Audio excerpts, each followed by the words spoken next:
December 2, 2001, a Sunday. Enron filed for Chapter 11 bankruptcy. And the next day, Monday morning, Houston, Texas. In front of Enron headquarters, 500 employees stood frozen. In their hands, cardboard boxes. Inside, their personal belongings. That morning, they learned the company had gone bankrupt. Their pensions had vanished. Starting tomorrow, they were unemployed. This man had worked at Enron for 30 years. His entire retirement savings were in Enron stock. The stock price was $90 just a year before. It plummeted in 2001, falling below $1 by late November. In his hand, a 401k statement. Balance, $0. 30 years of work. Everything vanished overnight. But just 1 year earlier, this company stood at the top of the world. March 1999, New York. Jeffrey Skilling, CEO of Enron. He was holding up a trophy. Fortune magazine had ranked them most innovative, receiving high marks for multiple years. The audience applauded. Analysts praised. Enron is the future, they said. Enron was originally a natural gas pipeline company. But in the 1990s, it underwent a dramatic transformation. Energy trading expanded. Futures and derivatives. Mark-to-market accounting. In accounting terms, how transactions appeared became a structure that greatly influenced profits. On the trading floor, hundreds of traders. They kept shouting into phones. Buy, sell, deal done. Daily trading volume reached billions of dollars. Profits seemed limitless. But behind the brilliant growth, something was moving. Skilling and Fasto, two geniuses, devised a scheme. Special purpose entities, SPEs. This was a legal accounting method, but they abused it. Enron used numerous special purpose entities and affiliated companies to hide debt and losses. These companies appeared independent on the surface, but in reality, Enron controlled them, and they transferred Enron's debt to these SPEs. Debt disappeared from the balance sheet. To investors, it looked like a debt-free, excellent company. But in reality, billions of dollars in debt were hidden. The accounting firm Arthur Andersen would face severe questions about audit independence and judgment appropriateness. Fasto personally profited from this scheme. While serving as CFO, he was also a partner in SPEs. A serious conflict of interest. His profits exceeded $45 million. He put company funds into his own pocket. He betrayed shareholders and deceived employees. Questions arose about disclosure and transaction propriety, ultimately leading to criminal conviction. But no one noticed, or rather, no one spoke up. However, one woman raised her voice. Sharon Watkins, Vice President at Enron, August 15, 2001. She wrote a letter to CEO Kenneth Lay. Our accounting practices are fraudulent. The SPEs are illegal. If this continues, the company will collapse.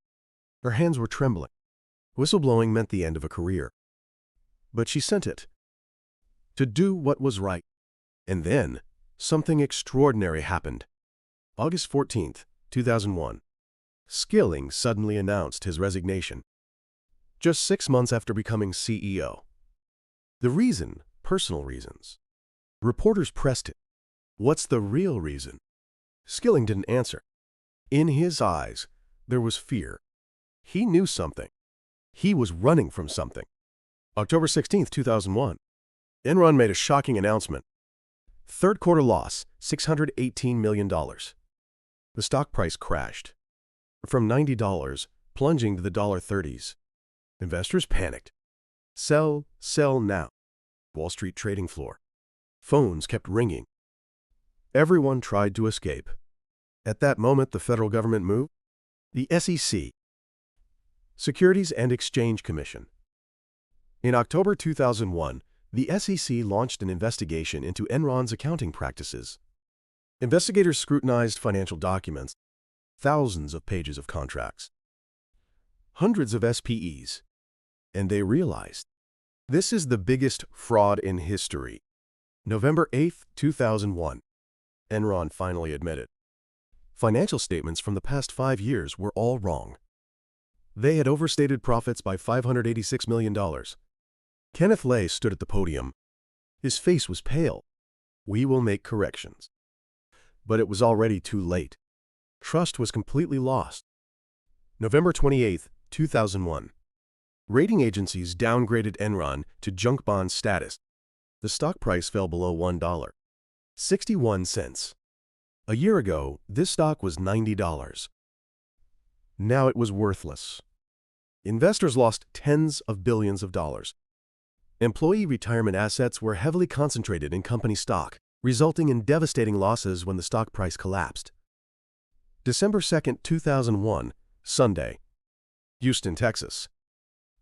Enron filed for Chapter 11 bankruptcy. At the time of filing, assets were valued at approximately $63 billion, making it the largest corporate bankruptcy in U.S. history up to that point. Lawyers climbed the courthouse steps. The media swarmed. The empire once praised as most innovative company had collapsed. In just 1 year, everything vanished. 20,000. The number of employees who lost their jobs. Employee retirement assets in 401ks and similar plans were heavily concentrated in company stock, resulting in devastating losses when the stock price collapsed. Total losses are estimated to be in the tens of billions of dollars, though estimates vary. When the stock price crashed, everything disappeared. This man was 3 years from retirement. This woman had been saving for her children's college fund in her retirement account. They trusted the company. The company betrayed them. Fastow was indicted in 2002. Skilling was indicted on February 19, 2004. Securities fraud. Conspiracy. Insider trading. Skilling was handcuffed. Those same hands that once held up the trophy. The media swarmed. Former employees shouted. Justice. May 25, 2006. The verdict came down. Skilling, 24 years in prison. Fastow, 6 years in prison. The judge said, "You destroyed the lives of tens of thousands of people."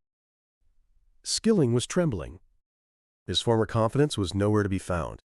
Former employees in the gallery were crying. Justice came too late. But justice had arrived.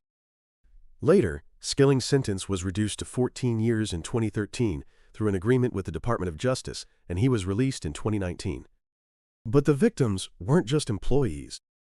Arthur Andersen, one of the Big Five accounting firms. They had been responsible for Enron's financial audits, and the destruction of Enron-related documents led to criminal proceedings. In 2002, Arthur Andersen was convicted. Obstruction of justice. Later in 2005, the Supreme Court overturned the conviction due to flawed jury instructions. But it was already too late. The firm had collapsed. An accounting firm with 89 years of history disappeared. The verdict and loss of credibility caused the business to rapidly shrink globally, with numerous staff members transferring to other firms or losing their jobs. The Enron scandal changed America. July 30, 2002. The Sarbanes-Oxley Act was enacted. SOX, a law that strictly regulates corporate financial reporting.